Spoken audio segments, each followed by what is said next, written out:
Thank you for welcome to the meeting of Health, Mental Health, and Education Committee. It's 10:30, and this is a special meeting. However, this will be our new regular committee meeting schedule going forward, and we will be meeting on the second and fourth Mondays at 10:30. This will give us an ability to have a more robust conversations, and we won't be constrained by the 10 o'clock council meeting that we used to be abutted up to. But we have a quorum. Thank you, colleagues, for coming to the meeting today. And I'd like to remind those who want to speak on any of the items to fill out a general public comment card and bring the comment card up front. And we are actually waiting for LAUSD President Steve Zimmer, so we're actually going to take item number 2 up first. Could I have, we actually have Diana from CD14. Oh, well, I'm sorry. Mr. CLA, can you read item number 2? Item number 2 is motion Bonin for Weezer Harris Dawson relative to the need for a comprehensive assessment of all the funding and programmatic ways the city supports youth in Los Angeles. Thank you, Mr. CLA. And if I could have, we have Diana from CD14 here to speak on the item. Thank you for coming. Of course. Hi, everyone. Diana Udoin, Councilmember Weezer's office. We just wanted to say thank you to the chair and to the committee members for hearing this item. The council member is really passionate about this item, and we really look forward to seeing the report and kind of figuring out how we can either improve or kind of supplement what we're already doing for the youth in the city. Thank you. Thank you so much, Diana. And we have several speakers, and actually today's a good day to talk about this item too, but we have several speakers, comment cards. Could I get Lou Calanche from Legacy LA? 1 minute? 1 minute or 2.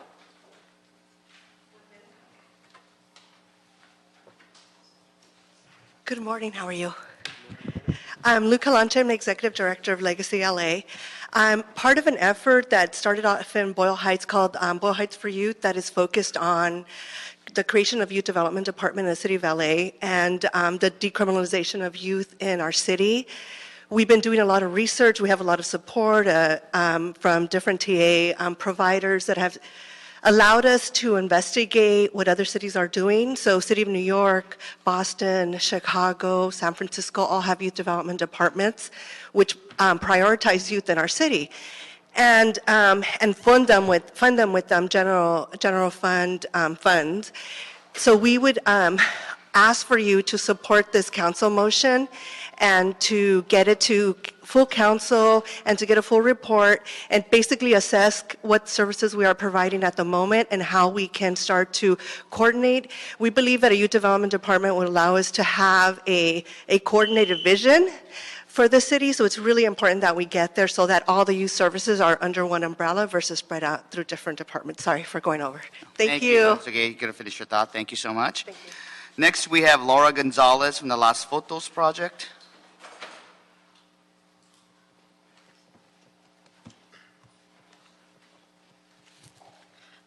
Hello, good morning. My name is Laura Gonzalez, and I work with Las Fotos Project and also for the Boyle Heights for Youth campaign.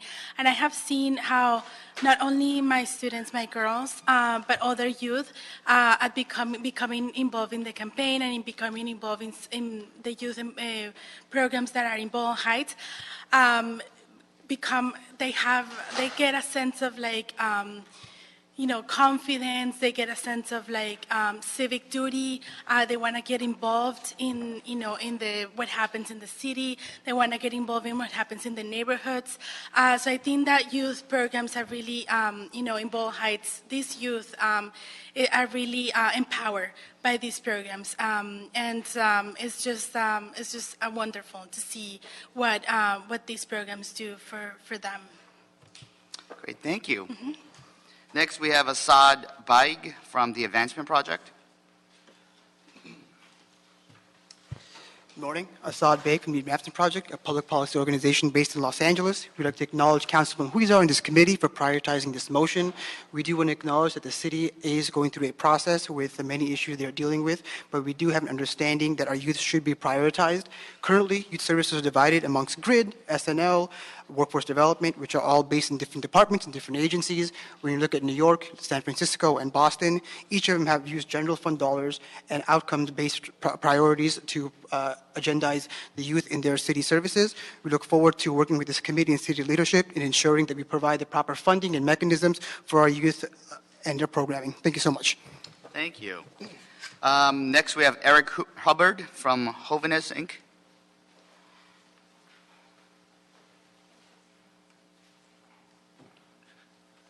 Good morning. My name is Eric Hubbard. I'm the Development Director for Hovines, Inc. We provide housing and supportive services to homeless youth throughout Los Angeles. And I'm here to speak in favor of this motion. I'd like to thank Councilman Huizar for bringing it to the council. This is not to say that youth are not invested in Los Angeles. We recognize that every single councilman in every district makes significant investments and does a lot of programming to support youth. What we're trying to say is that there can be a better system to organize all of these investments so that we have clear outcomes and clear ways to measure the progress that these youth development programs are making in our city, and to always recognize the fact that there's always a need for more services, more intervention, more resources that can really support youth so that they can live life and really achieve their dreams. For us, it's about ending homelessness. For other partners that we work with, it's about arts, it's about after-school programming, it's about gang reduction, it's about positive youth development. We see the impacts every day, and we know that our city can make more meaningful investments with a better system behind it. So I'd like to thank you for considering this motion. Thank you. And our last speaker is Antonio Ramirez.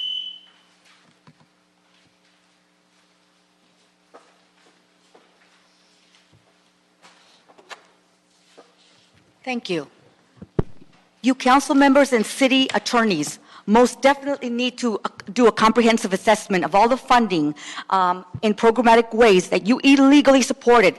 These gang indoctrinated chango kids that you did, youth, you did not fund them, but illegally subsidized these violent chango wetback youth who are determined to follow the blood-in gang way of life. This is a waste and abuse because you have unlawfully subsidized these wetback chango gang-banging, immoral, violent kids who should have been deported stat. What you should have rightfully done with the taxpayers' money was to fund programs for our legal law-abiding children whom you and society have neglected, shunned, ostracized, and bullied, along with gang stalking them for complaining, and that they were being treated as second-class citizens and denied access to all fundamental programs that they were legally entitled to as U.S. citizens. I say overhaul your waste and abuse and the tax money, for it is a national disgrace. It is a crime to fund these goddamn wetbacks and chango kids. Thank you. We actually have two extra speakers that came in on this item. I'm glad you guys made it. Could I get Daniel Healy from the Violence Prevention Coalition to come up? And Vanessa, you could come up as well. Vanessa De Leon. Daniel, minute. Okay. Good morning. My name is Daniel Healy. I'm here on behalf of the Violence Prevention Coalition, the Boyle Heights for Youth campaign, and the LA for Youth campaign. We are in support of the motion to do an assessment of what the city is investing in our young people. We have done some of our own research, and we found that the city is investing $36 million in the GRID program, Summer Night Lights, Summer Youth Jobs program, and Clean and Green Jobs program. And we think the city can do better.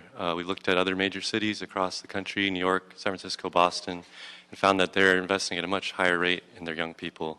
The city of LA currently is investing 70 times more in suppression strategies than youth development strategies.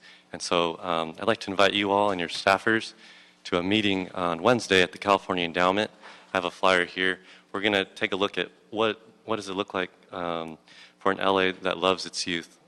What is the vision that we all want to have to invest in our young people? Thank you. Thank you, Daniel. Vanessa? My name is Vanessa De Leon, and I am here representing the Violence Prevention Coalition.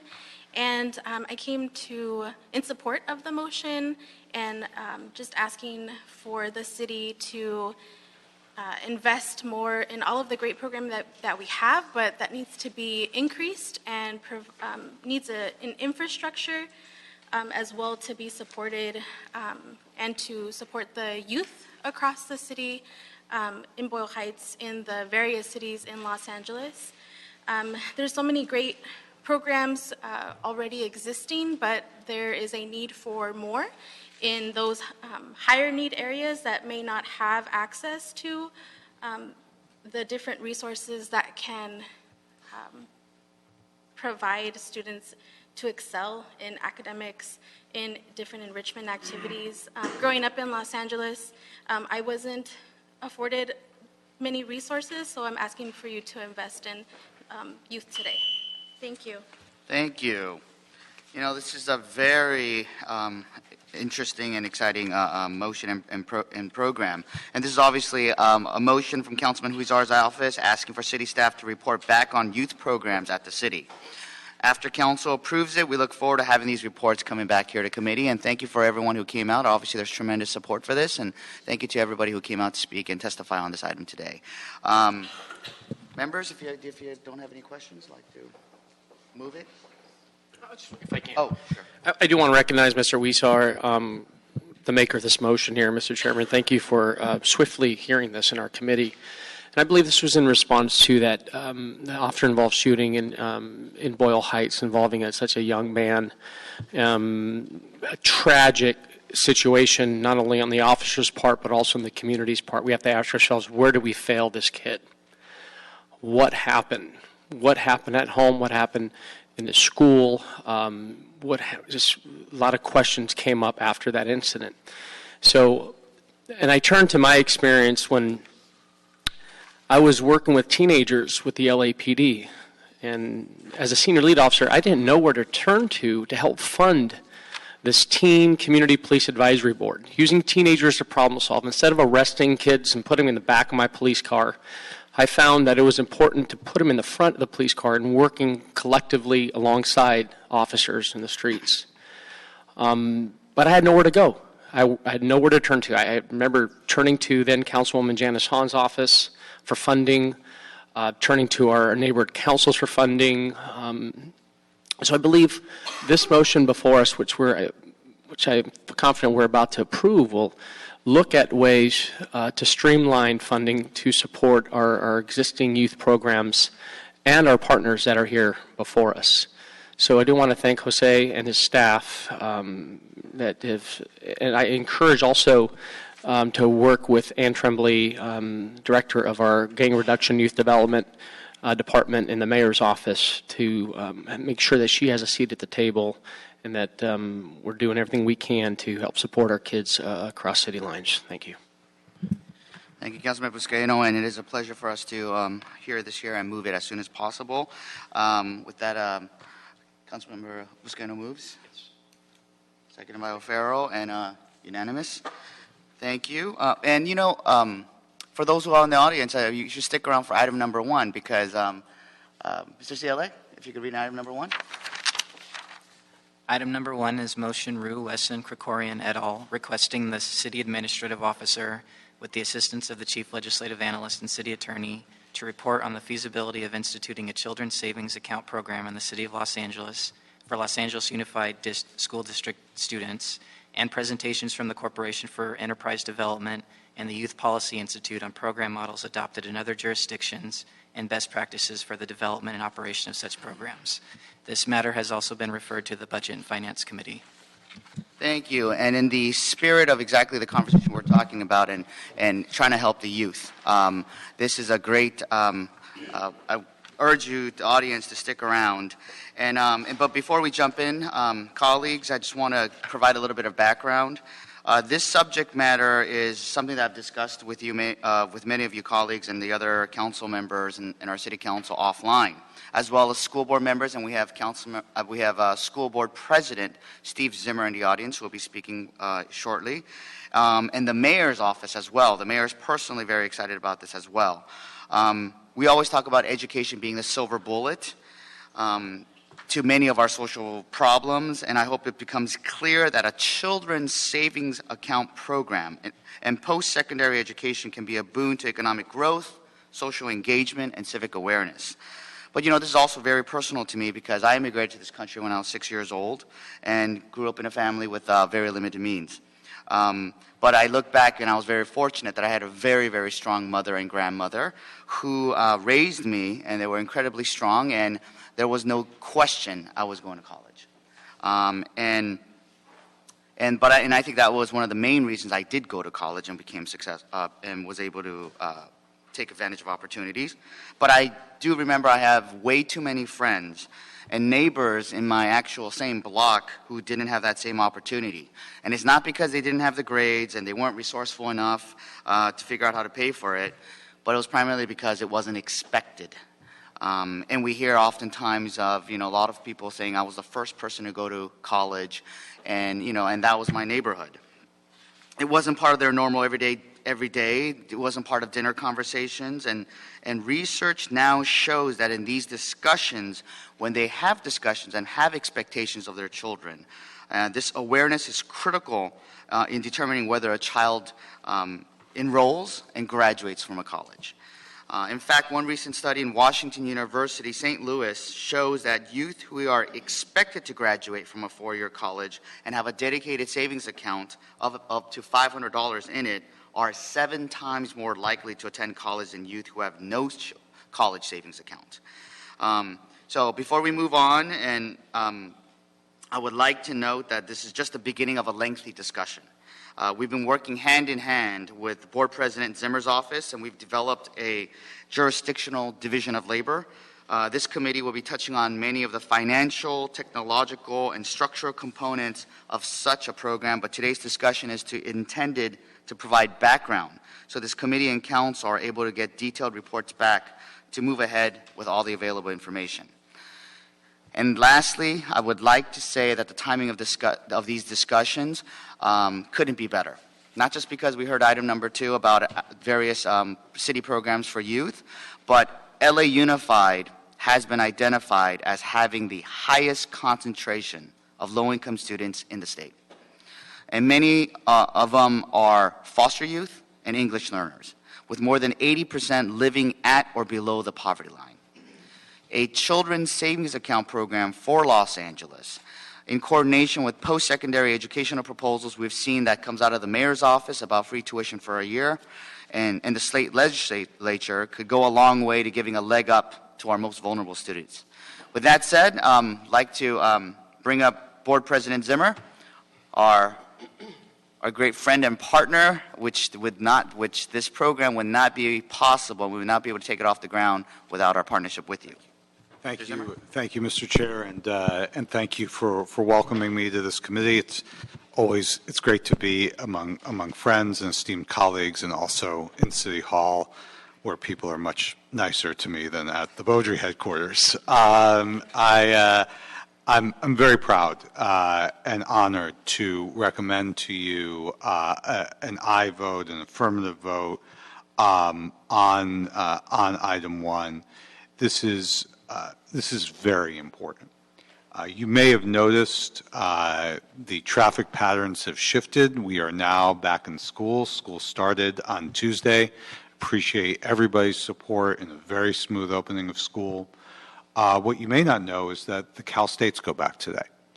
And Cal State LA, that serves the highest number of our students, our graduates from LAUSD, just shifted from a quarter system to a semester system. So literally tens of thousands of students are going back for their first day of class or having their first day of class in the University Hills section of our city today. And what this effort, and I want to compliment Chairman Rue, his staff, the city family, my staff, the LAUSD family, in really coming together and working on this and doing it in a smart, intentional, and purposeful way, where we're going to be guided by the examples of other cities from across the nation.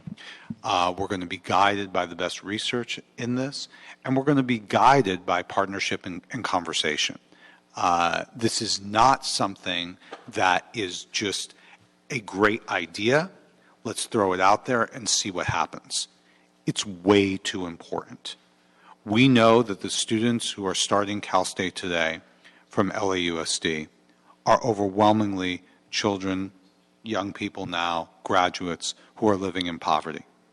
What we know, both anecdotally and through research, is that the students who, for whatever the drama and talk around the lack of academic preparation, and that is an issue.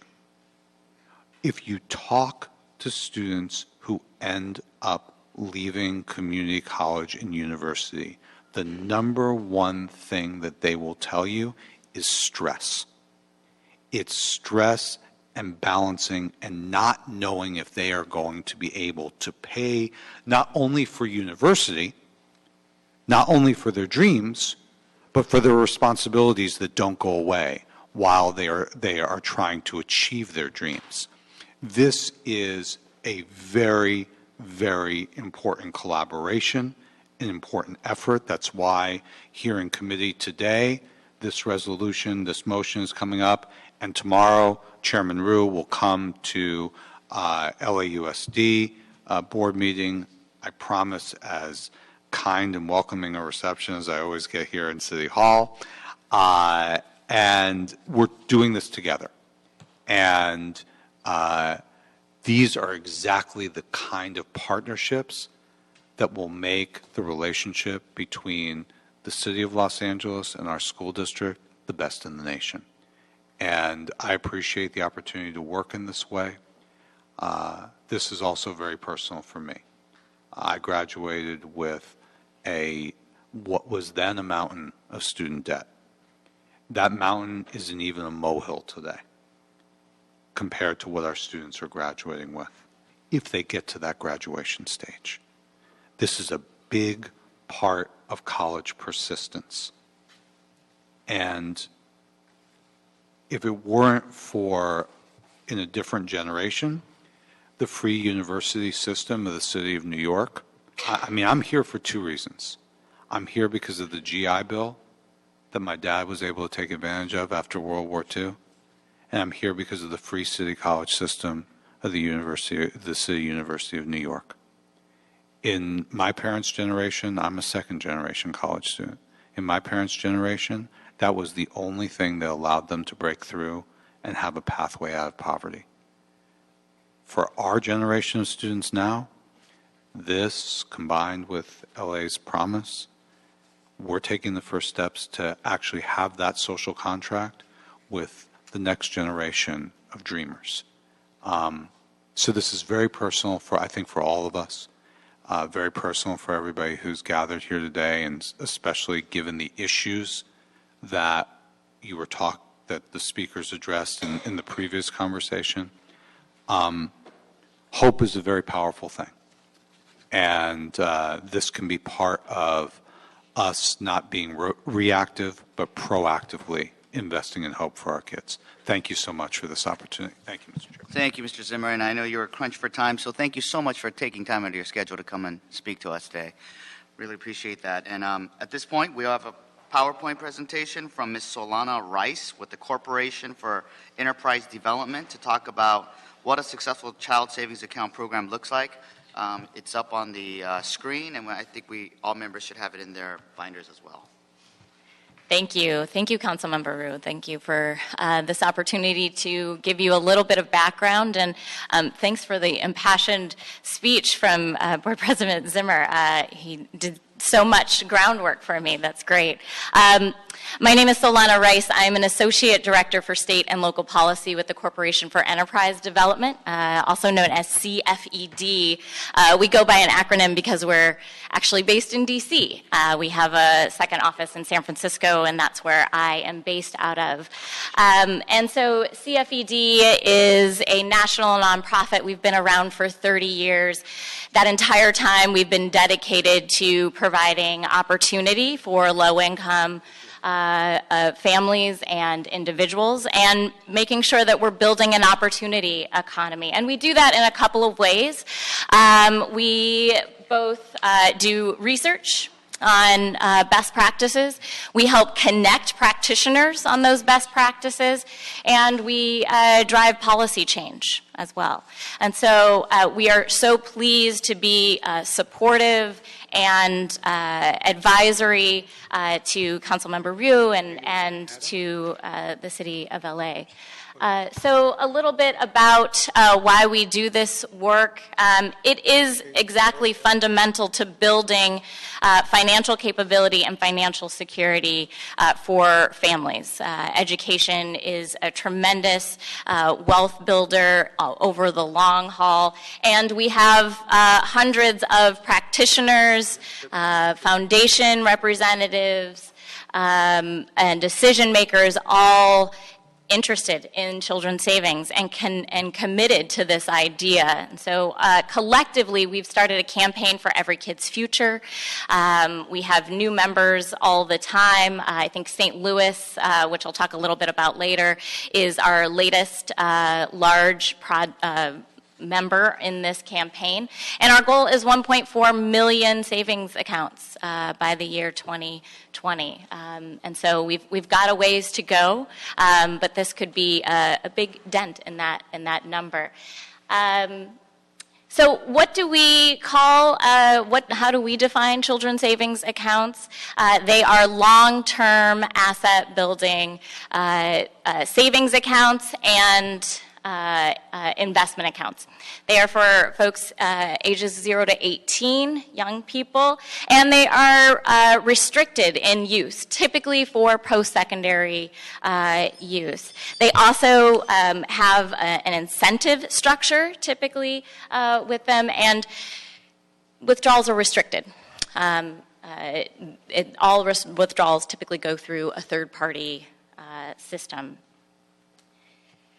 So it's, these graphics are always deceiving because it looks like it's as easy as pie to get an account and make this work for young people. The children's savings accounts are simple, fairly. You open an account, you grow that savings over time, and then you attend college, or it can be a 4-year university, a 2-year university. That's all up to the design of the program. And we're seeing more children graduate. So if we go to the impact, you've heard a couple of numbers around what we expect children's savings account programs to do. And research has shown that low and moderate income children with a savings account with as little as $500 in it are 3 times more likely to go to college and 4 times more likely to complete college. You heard the gentleman before me mention this idea of children dropping out of school. What we're seeing is that children's savings accounts can be that gap funding that children need and that young people need. No, it's not going to pay for all of their tuition. This is about aspiration. This is about expectation. If you start those aspirations and expectations at a young age, we're starting to see all kinds of benefits even before they go to college. And not to mention the fact that they have pocket change. So yes, many children and young people that we see entering into college have huge financial burdens, and often these are emergencies. Sometimes these are emergencies as small as $400, and children's savings accounts can help close that gap. There are a couple of things that we think are very important when considering starting a children's savings account program. The top 4 success factors that we think are making sure that it's an automatic enrollment. We see a lot more success in uptake and parents actually depositing if it's automatically set up for families. Universality, making sure that every child has access to these accounts. Public sector support is critical, in large part because of the infrastructure needed to put together one of these account programs, and multiple funding sources, obviously. Actually, the multiple funding sources helps in several ways. It gives flexibility in incentives and matches that go into the accounts. We think that matching the savings gives a huge incentive for families and individuals to participate in these accounts. and multiple deposit options. So we see that several families prefer to deposit in person at a bank. Some are fine doing electronic deposit, but being able to be versatile in that is critical for low-income families. And I will say lastly that the family and child engagement strategies are critical. So yes, universality and making sure that auto-enrollment is there is important, but you'll spend a lot of time getting actual deposits in without that child engagement and the family engagement strategies. We see over and over again parents come to us so excited about the fact that their children have this opportunity, and it actually broadens the parents' perspective on what their kids can do as well. Lastly, I'll just say that there are many children's savings account programs all over the country. I won't feign to know every single children's savings account program across the country. We have a very strong CSA team dedicated to this and keeping up a directory, which is available on our website. Two programs that I'll focus on today. One is in St. Louis, which just recently launched in the Treasurer's Office. Treasurer Tashara Jones is a go-getter. She decided that this is what she really wanted to do in her purview as a treasurer, and is starting to use parking fee funds to help seed accounts for children's savings account programs. And the second program that I'll just touch a little bit on is the longest standing children's savings account program, which is in San Francisco. It's called Kindergarten to College. It's every kindergartner in the San Francisco Unified School District. And what I'll mention here that's not on the slide is that there are not only the $50 initial deposit and $100 additional $50 for low-income students, but also when students meet certain goals and when parents deposit into the account on a regular basis, they are also then given additional match into their accounts. So lastly, sorry? It's $50 for every if you save consistently, say over like 10 months. So possible outcomes, and I say possible because I think you might even find more outcomes than this in this program. We see improved expectations and aspirations for college, as I mentioned. More families are banked, they're saving, they are financially capable. And one really important part about this is it's not just the account. We're actually talking about a full-on program that integrates financial education and financial literacy and a bevy of other services surrounding the account platform. As many of you have mentioned before, this idea builds on other initiatives to improve educational outcomes. And so this is a really nice way to integrate into LA's College Promise program. We saw that actually happen in Washington, in the state of Washington. The Tacoma Housing Authority started a children's savings account program, in large part to fill that gap between getting kids into the state's College Promise program. They were seeing that kids weren't enrolling very early, which they needed to be, and getting the students saving for college built that awareness of the state's program and got them doing more of that. So I will also just say that you don't have to wait 18 years for outcomes for this program. We are starting to see research that the educational outcomes for third graders, fourth graders are improved, that the socio-emotional skill development and the executive function, the being able to make critical decisions as a young person is improved with children's savings. And so we're really excited about the potential of these outcomes. And I'll just close with saying it's been a pleasure to work with the staff of Councilmember Ru's office and look forward to answering any questions that you may have, and my contact information is in the back. Thank you so much. You know, I'm going to hold off on the questions because we have a second presentation, so that might answer some other questions for the colleagues, so if you could stick around.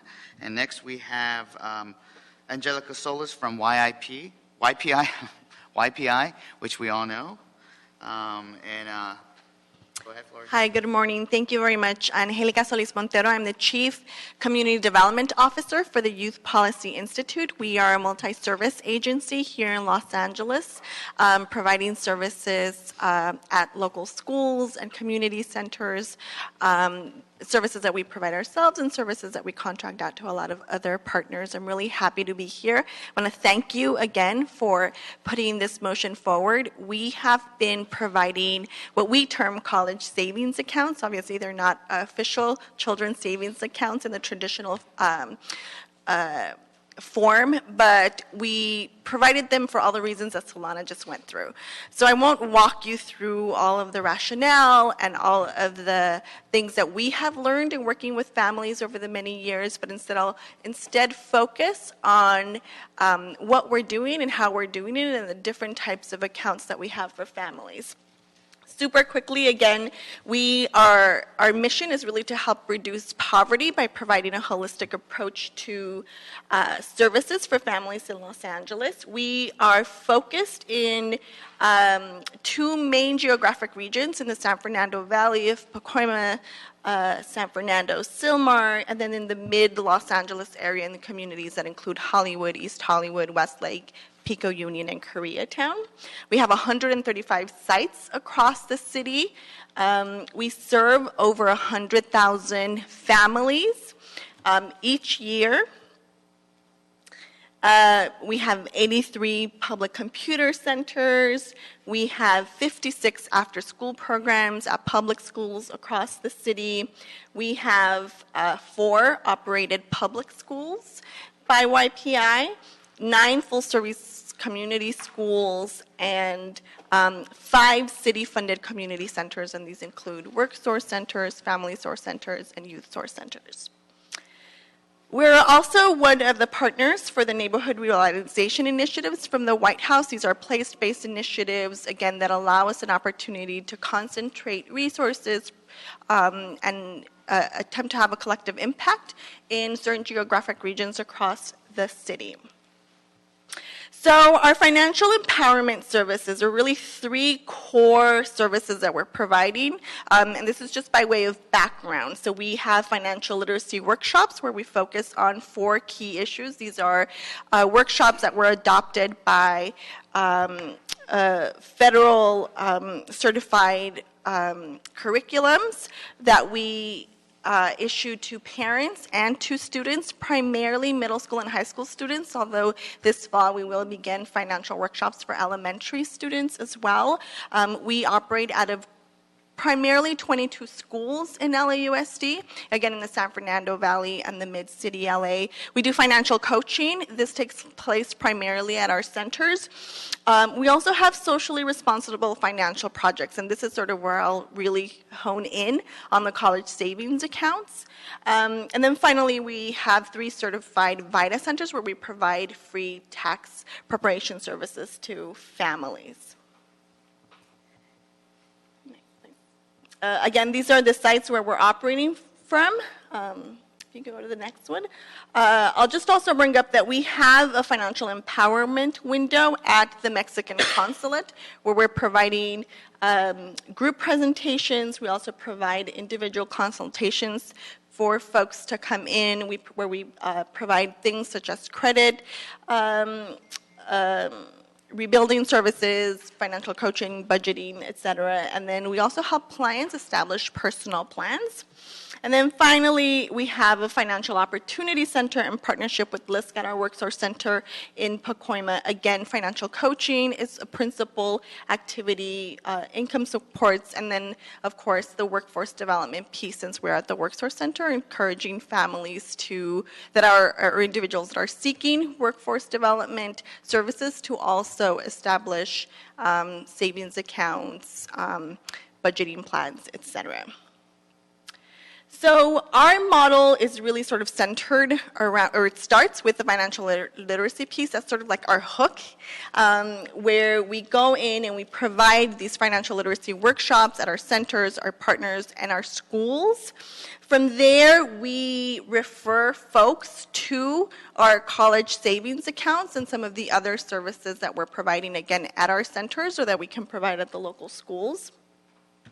At the schools, we make sure that we are sharing the information about the college savings accounts, the benefits about college savings accounts to staff, whether it's school staff or the YPI staff or any other community staff.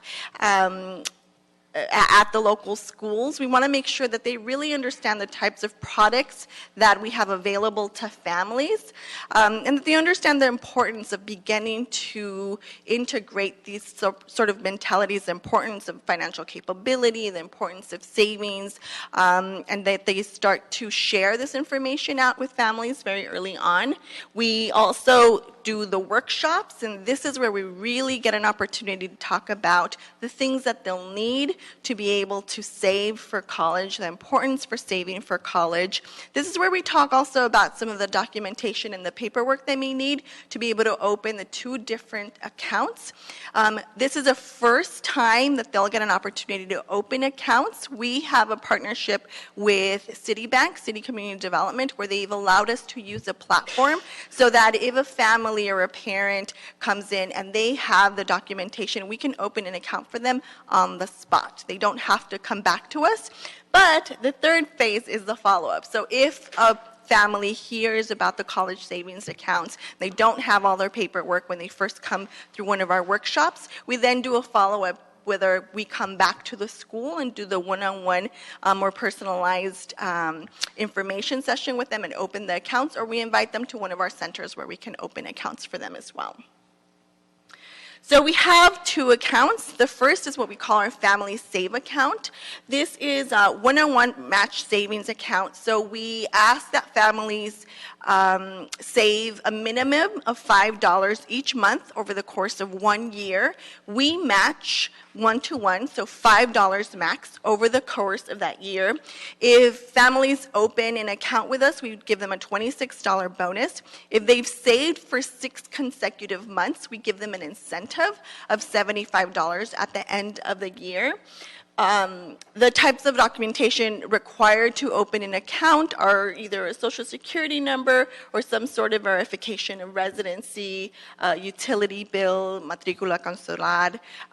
One thing to note is that these accounts must be opened by adults.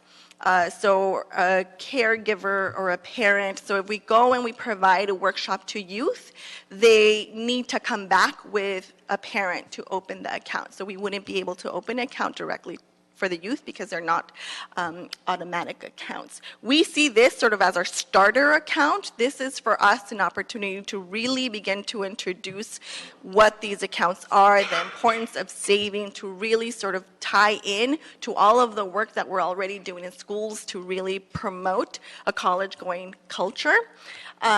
We then also have our second type of account, which is Assets for Independence. This is an individual development account.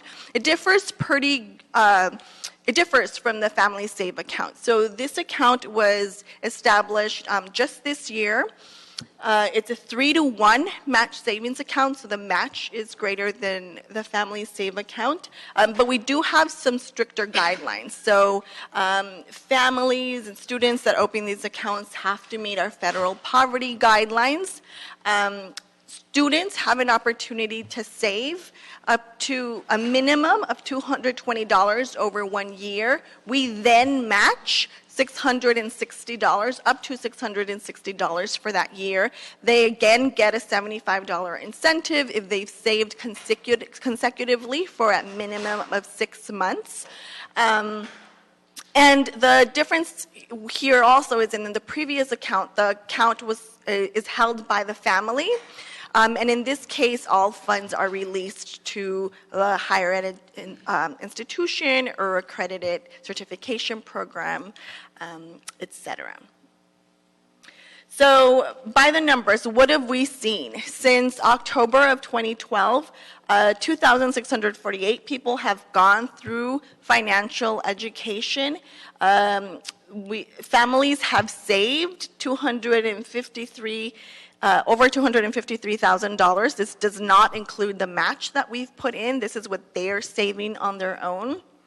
Over 1,200 savings accounts have been opened, and more than 5,000 hours of financial education. The other thing that we've seen that has been really impressive, again, our individual development account is our newer account, so we don't have data on that. Those have just been opened this year. But for all the families that have opened Family Saves account, after a year, we stopped providing the match. The account is still free to them. 87% of those families continue to save post the 1 year. So long after we have stopped incentivizing them, they continue to save. We have families that come to us. We have, for example, at high school, many of the students who apply for financial aid are eligible for all sorts of financial aid, but the financial aid doesn't kick in until the fall semester. Many of our students need remedial courses in the summer before they go into college, and none of that is covered by financial aid. And so they're able to then take their college savings accounts and the funds from the college savings accounts to be able to pay for things like books and housing and things that aren't covered until the fall semester. So that, for many of our students, has been the difference between their choice of being able to go away to college or stay at a local community college. Again, excuse me, my allergies. Again, the stories that we see from the families are that these types of accounts really begin for them to trigger the type of thinking, the type of behavioral change that is really important for them to establish that college-going mentality and that culture in their families, and to really help them get a foot ahead as they prepare for post-secondary schooling. So thank you very much. Thank you very much. Those were very informative. And, I loved what Ms. Rice said. It's not just the savings account. Of course, it's going to come handy when they go to college, but it's aspiration and expectation. And I'm glad you mentioned it's not just for the children, but it's also for the parents, because many of these families we're talking about don't even think about college is even attainable. And I know colleagues have a lot of questions, and before I open up the questions, I'm going to just say that this is step one.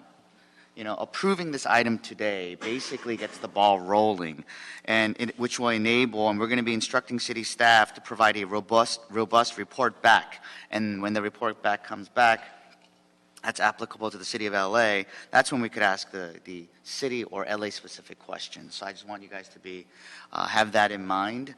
I'm going to hold off my questions and let my colleagues ask first. Do you want to go first? Sure. Thank you, Mr. Chair, and very commendable for this initiative. When we invest in our youth, we are investing in our own futures as well, and that of our families and children and all of society. So it's a very laudable initiative, and I also congratulate Mr. Zimmer, who had to leave, for leading on this. I don't really have any questions, just want to tell you what I'm looking forward to in the reports that come back. And thank you so much for the very thorough presentations that really helped flesh this out and I think start us on a really good course of getting the information and the feedback for this legislative body and that of the LAUSD as well. So here's what I look forward to hearing back. I look forward to hearing all about the funding resources that will be made available from the city and other places. And you touched upon that a little bit, Ms. Solis, as well, with what YPI does, and that's brilliant. I look forward to hearing back about the details of the agreement between the city and LAUSD and what that means. The details of the savings accounts and how they will be completely, formulated, and all the sources that can contribute to the savings accounts for each child. the jurisdictional details, the residency requirements and details, seeing as LAUSD is not overlaid precisely with the city of Los Angeles, and there's a lot of movement amongst renters, and that's just one of the realities. And then also more details about the parent-family participation requirements and the opportunities therein. One really beautiful aspect of children's savings accounts is what you both mentioned, Ms. Rice and Ms. Solis, in terms of the financial literacy component of the families and the learning opportunities to really become vested and take ownership of one's own child and their financial future and educational future.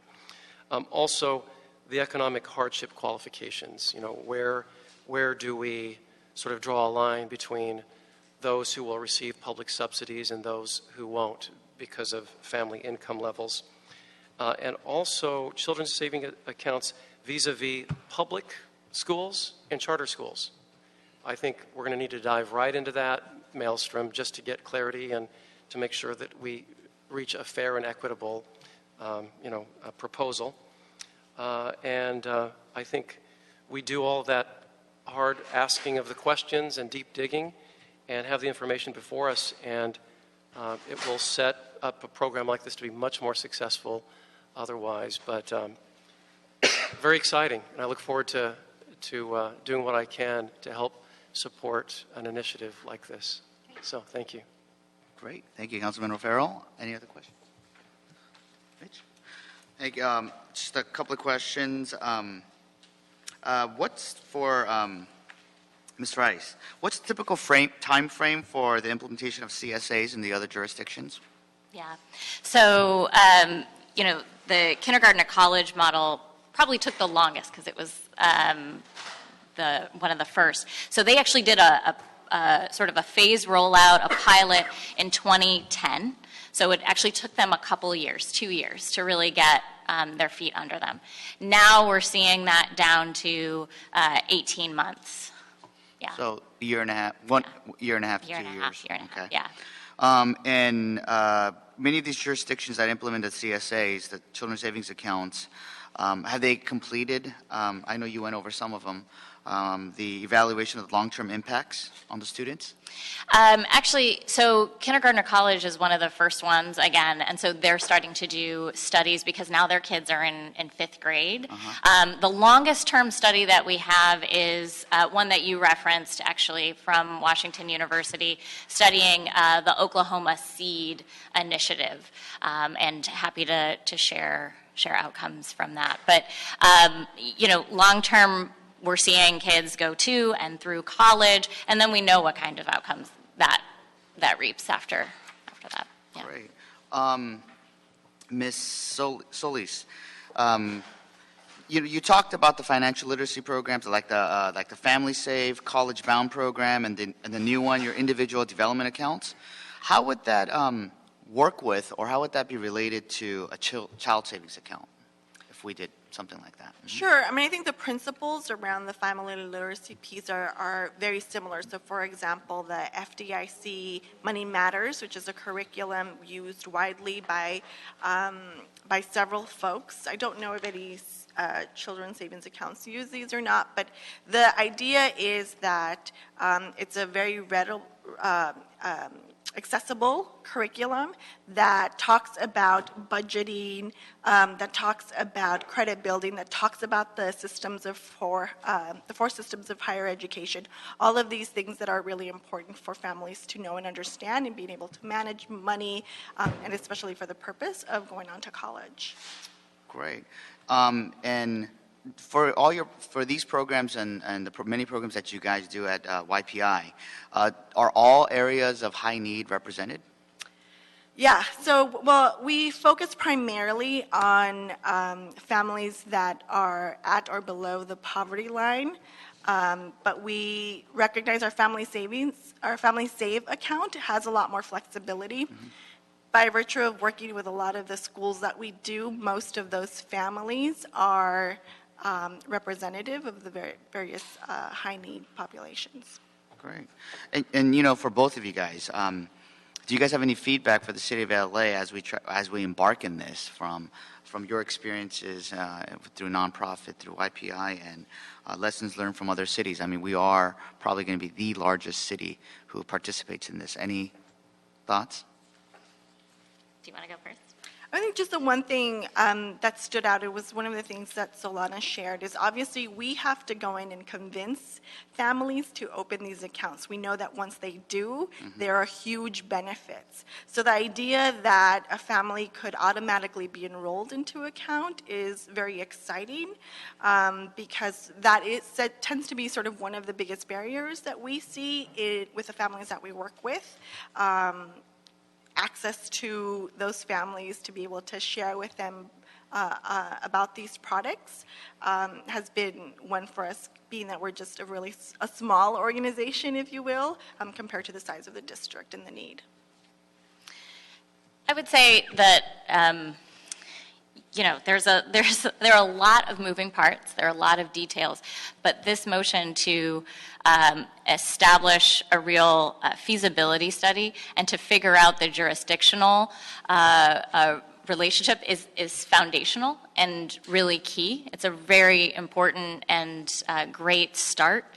I would also say that making sure that the universality is a goal throughout the entire design phase. So you don't necessarily want to think about this as a pilot in one sense, and then you're going to expand to the entire district. We have enough research, we have enough data, we have enough great examples to know that this is going to work. It's just a matter of at what scale and for how long.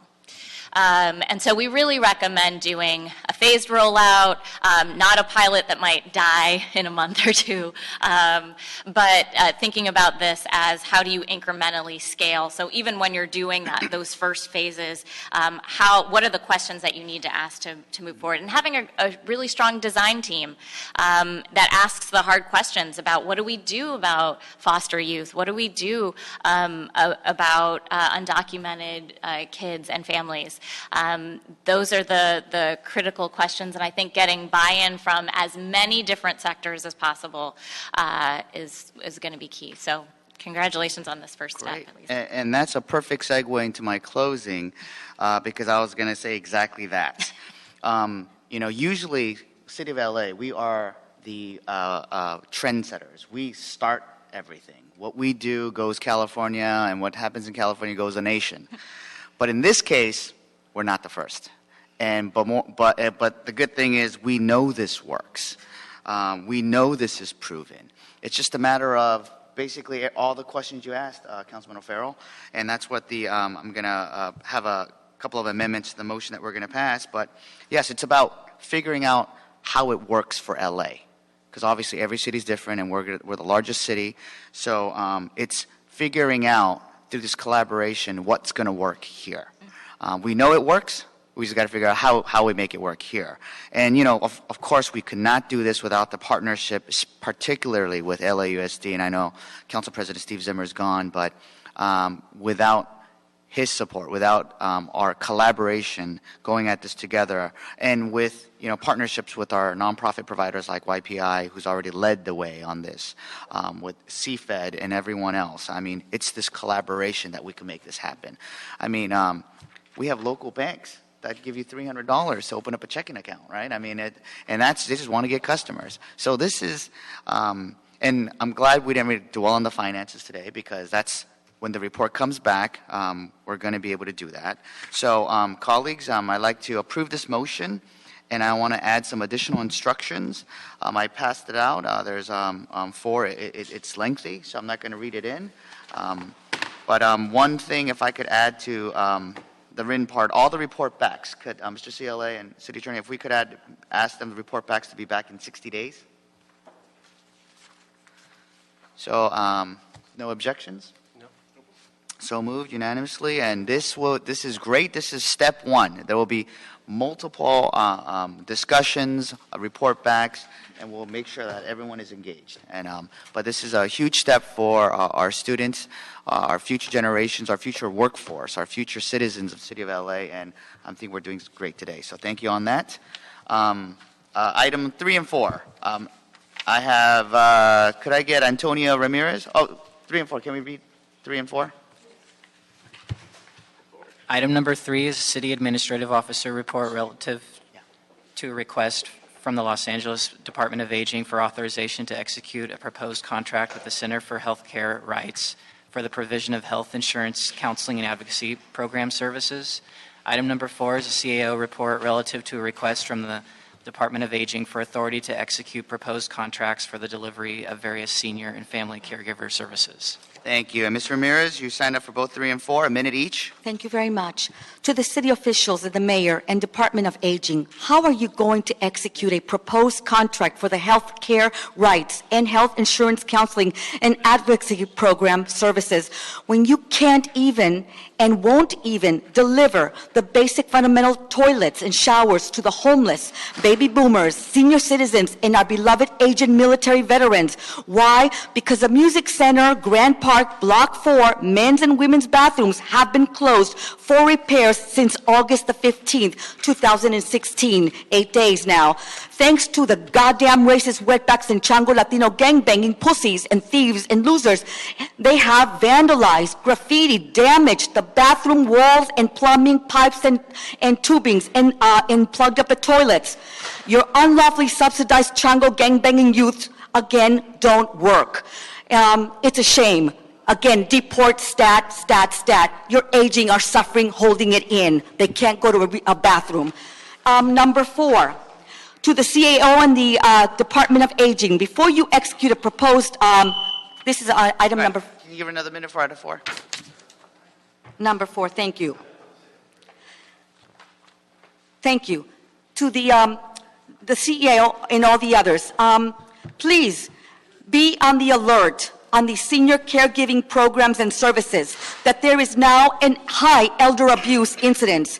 Ever since you started hiring these substandard wetbacks and Chango gangbangers as healthcare workers, the medical field, especially one-to-one private nursing care, the elderly American citizens have been subjected to unspeakable violence, neglect, abuse, denial of freedom, physical abuse, i.e. decubitus, beatings, left in bed all day if they are not turned every 2 hours if they are bedridden. They are not allowed to go to the bathroom, or even if they're semi-ambulatory. Their meds not given timely. They are denied appropriate health care and bathing. They are subjected to sexual abuse. These are Latinos and gangbangers that are being hired in today's medical environment. Help these elderly. Thank you. Thank you. Item 3 and 4 are standard Department of Aging contracts. The CEO recommends that we approve. If there's no objections, I'd like to move these. Unanimous? No objections? Thank you. Thank you, colleagues, and that concludes our meeting for the day.